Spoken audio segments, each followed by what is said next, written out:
All right, let's continue on with chapter 13. All investment managers try to find undervalued securities.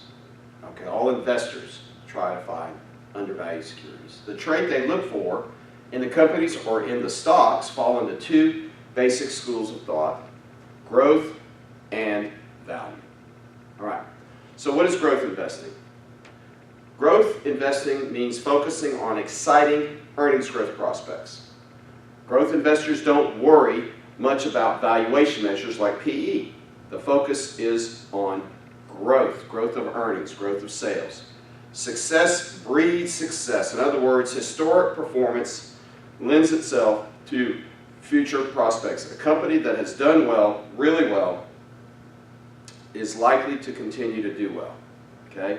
Growth investors look for companies that create groundbreaking advances or change. These are dreamers, people.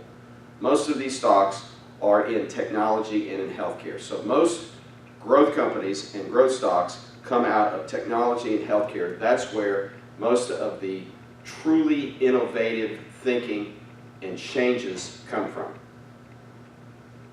All right, value investing, on the other hand, focuses on valuation measures like PE and price to book. Okay? Value investors are looking to buy assets on the cheap. They're looking to buy cash flow on the cheap. Value investors don't really focus on growth rate. They focus on multiples.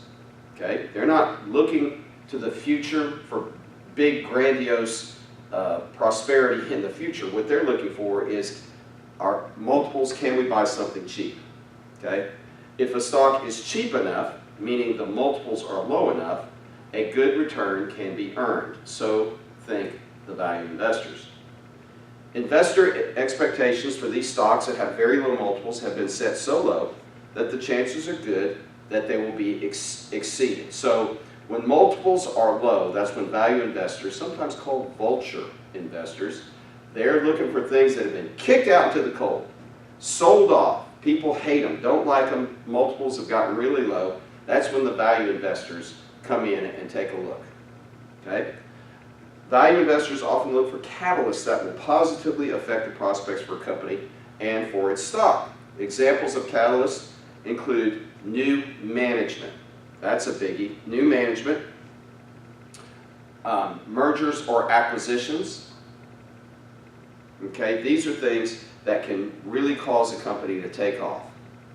All right, value investors tend to be conservative people who favor stability. Listen, folks, you can spot a value investor and a growth investor from a mile away. The growth investor is wearing the latest fashions, okay? And the value investor is still wearing that suit from high school. All right, the growth investor is leasing the brand new luxury car, and the value investor is driving a 10-year-old vehicle. Okay, that's just the way the different outlooks are, the different personalities are. All right, these styles, growth and value, these are styles, and they run in cycles. Okay, during which one or the other outperforms and underperforms. So here, these dark spaces up above the line are the times when value has outperformed, and below the line are times when growth has outperformed. And so you can see when growth is outperforming, value is not, and when value is outperforming, growth is not. Okay? The value style typically does best beginning late in a recession, okay, and into the early stages of an economic recovery. Because these are industries that tend to have low multiples: automobiles, steel, housing. Okay, these are usually mature companies that are sensitive to the economic cycle, and they have low multiples because the economy has been in a recession. Okay, and they are the stocks that typically do well coming out of a recession. Okay, the declining interest rates associated with this phase of the economic cycle disproportionately benefits these mature industries. Okay? So we have low multiples, interest rates start to go down, and these economically sensitive stocks that have low multiples tend to do well late in a recession and early in the economic recovery. Okay? The growth style often does better from the middle to the late stages of an economic expansion and into the first half of a recession. This is because the expansion phase of the economic cycle features accelerating capital spending. And this favors traditional growth industries like tech and healthcare. When people are spending on to increase productivity, this is when healthcare and this is when technology really do well. Okay? The long-term expansion of growth companies helps them outperform when the overall economy is fading, and that's why growth tends to do better than value as we're heading into a recession. It's because growth companies tend to be very persistent and strong even when the economy starts to weaken. These growth companies tend to do okay, whereas the economically sensitive stocks do not. All right, both styles do have risks.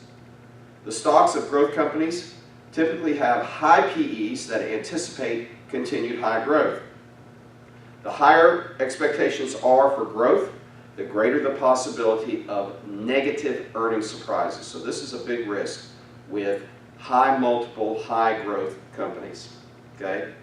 If earnings come in below expectations, you get a double whammy from the lower earnings and a decline in the multiples as disappointed investors sell. Okay? So this is the big risk with growth. With growth, if you're a growth investor, you're a dreamer. You're looking for companies that are doing really well. You're not very focused on valuation. Okay? The problem is you can pick a stock that has an earnings disappointment, and there can be a 20% drop in the stock over a 2 or 3 day period of time. All right? Defensive or value stocks often have low PE, so this is a risk for the value investors because the expectations for earnings growth are not good, and in many cases the market is correct. The expectations are low because the reality is not good. The reality will not be good. So cheap, low PE stocks actually stay cheap, and this is called a value trap. And this is what you want to avoid in the value philosophy. Okay? Companies actually fail to turn around. So you buy them cheaply and you hold on to them and they never move up. Okay? These stocks are called value traps. Deciding whether to focus on growth companies and their stocks or defensive companies and their value stocks are at a particular point in time is largely a function of where we are in the economic cycle. And it's also a function of your personality. Let me just say that. People fall into two categories. You are either naturally a growth investor or you are naturally a value investor.